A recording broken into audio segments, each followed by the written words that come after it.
मुसलमानों को हक बयान करना फिरका वरीयत है और सहाबा को तकफीर करना फिरका वरीयत नहीं है। जो सहाबी को काफिर कह दे, और मेरे भाइयों एक आम मुसलमान हो ना, आम, उसको कोई बंदा काफिर कहना सही हदीस है।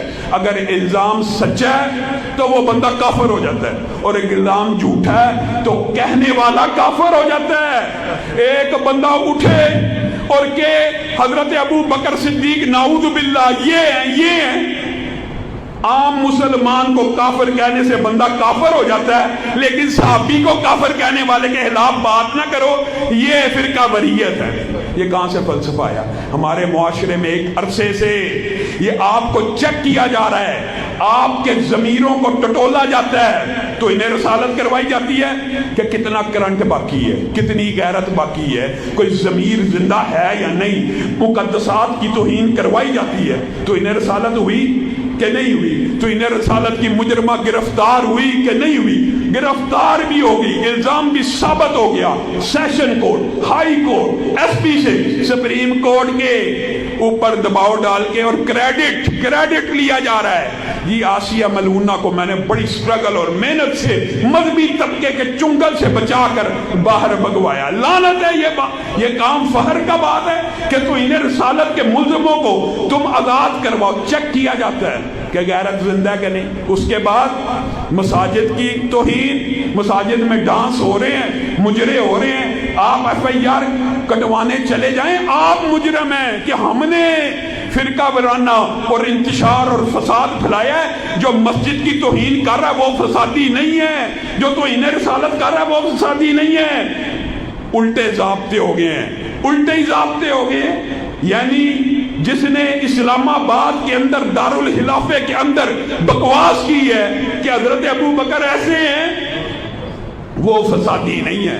उसको सेफ पैसेज दिया जाए, उसको एग्जिट दिया जाए, उसको रातों रात मुल्क से फरार करवा दिया जाए। 11 पर्चे पहले, 10 पर्चे बाद में, 21 पर्चों का मुल्ज़म हो, संगीत नौयत के हो, ECL कैसे क्रॉस कर सकता है? नहीं कर सकता जब तक जमीर ना मर जाए, जब तक गैरत ना मर जाए। लेकिन फिर भी एक बात याद रखो, इसमें अंदर एक खुशखबरी भी है तुम्हारे लिए। अल्लाह के फजल से उसका इस तरह का फरार और इस तरह का भाग जाना एक बात के ऊपर बय्यन दलील है कि ये मुल्क अबू बकर सिद्दीक का मुल्क है, किसी राफी का मुल्क नहीं है। अगर अबू बकर सिद्दीक के खिलाफ इस वतन के अंदर कोई बकवास करेगा, या जेल में जाएगा, या मुकदमात को भुगतेगा, या मुल्क से फरार हो जाएगा, और कोई हल नहीं है। ये समझते,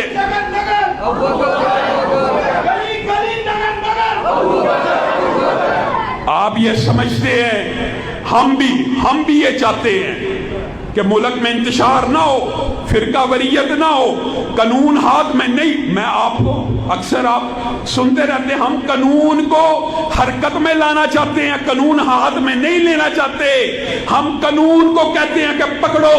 कल आपने एक अदीमुशान फकीदुल मिसाल रैली यहाँ पे निकाली, क्या तकलीफ होगी इंतजामिया को?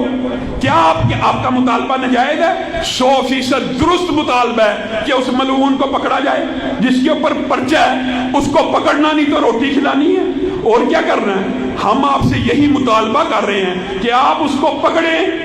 हम फिरका वरीयत फैला रहे। अफसोस और दुख की बात यह है कि ज़ाब्ते पाबंदियों के उल्टे हैं। जो बंदा के कानून हरकत में लाओ वो फिरका वरीयत फैला रहा है, जो कानून तोड़े उसको नहीं पकड़ना।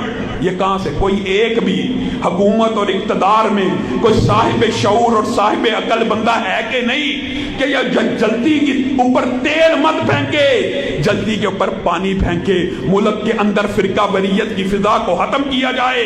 आप बताइए, हमारे मुआशरे के अंदर शिया क्या सुन्नियों के साथ दीवार रख के रहते हैं कि नहीं? रहते हैं, अरसा दराज से रहते आए हैं। कोई फिरका वरीयत नहीं, कोई इंतशार नहीं। हमने मेहनतें की हैं कि फतवा तकफीर नहीं लगना चाहिए, मुसलमानों को काफिर नहीं कहना चाहिए, लेकिन इस तरह के जाकिरों को, बदजुबानों को आप रिहा करके मुल्क से फरार करवा के ये बात अहले सुन्नत को सोचने पे मजबूर कर रहे हैं। کہ یہ 4th شیڈول اہل سنت کے لیے، یہ نیشنل ایکشن پلان اہل سنت کے لیے، یہ پابندی کے ضابطے اہل سنت کے لیے، اور شیعہ اکابر وہ بھی یہ بات نوٹ کریں، غور کریں، فکر کریں، کیا اس طرح کے عناصر کو سپورٹ کر کے وہ اہل سنت کو یہ پیغام دے رہے ہیں کہ ہر شیعہ رافضی ہوتا ہے، ہر شیعہ۔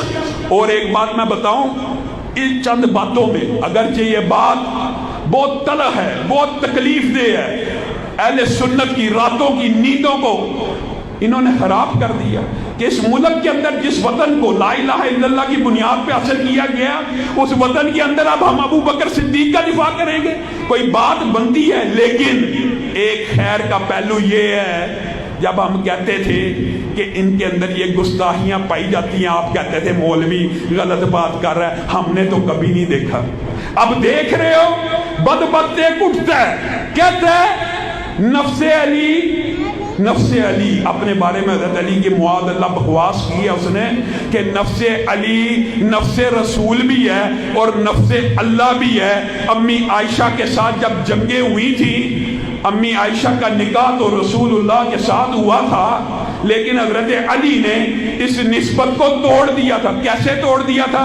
یہ حضرت علی نے کہا تھا میرا ایک رتبہ نفس رسول جیسا بھی ہے، میں عائشہ تجھے طلاق دیتا ہوں کیونکہ میں نفس رسول ہوں۔ معاذ اللہ۔ آپ بتائیے یہ جو بکواس اس نے کی ہے، اگر اسی کی بات کو مان لیا جائے، بالفرض ہے ہی جھوٹ، لیکن ایک لمحے کے لیے اگر مان لیا جائے تو اس بدبخت نے کیسی توہین کی ہے۔ امی عائشہ کو کہتا ہے نفس رسول بن کے طلاق دیا، معاذ اللہ۔ تو حضرت فاطمہ کے ساتھ تو نے علی کا کیا رشتہ بنایا ہے؟ تو نے توہین کی انتہا کی ہے، تجھے سمجھ نہیں آتی، اور توہین کر دیتے ہیں، توہین کر دیتے ہیں، اتنی سنگین توہین کرتے ہیں کہ آپ اور میں وہی نا جیلمی جہالوی کے چکر سے نکلیں۔ صحابہ کے بارے میں ضمیر ہم نے مار دیے، ان دو بدبختوں کی بکواس اور لغویات سن سن کے ہمارے ضمیر سو چکے۔ جی رسول اللہ کی ایک ہی بیٹی تھی۔ میرے بھائیوں، آپ کو یہ بات بڑی معمولی لگتی ہے؟ ایک اہل سنت اٹھے، کوئی بدبخت اٹھے، معاذ اللہ، صرف مثال سمجھانے کے لیے کہہ رہا ہوں، اور کہ فاطمہ بنت رسول اللہ نہیں ہے بلکہ فاطمہ کے بابا وہ ہیں۔ بتائیے یہ نسب میں جو تحریف ہے، یہ کوئی بندہ برداشت کرے گا؟ نہ اہل سنت کرے گا، نہ اہل تشیع کرے گا، کوئی نہیں کرے گا۔ اور یہ بدبخت اٹھتے ہیں، رسول اللہ کی باقی تینوں بیٹیوں کا نسب تبدیل کر دیتے ہیں اور انہیں کسی اور باپ کے ساتھ پکارتے ہیں۔ یہ رسول اللہ کی توہین نہیں ہے۔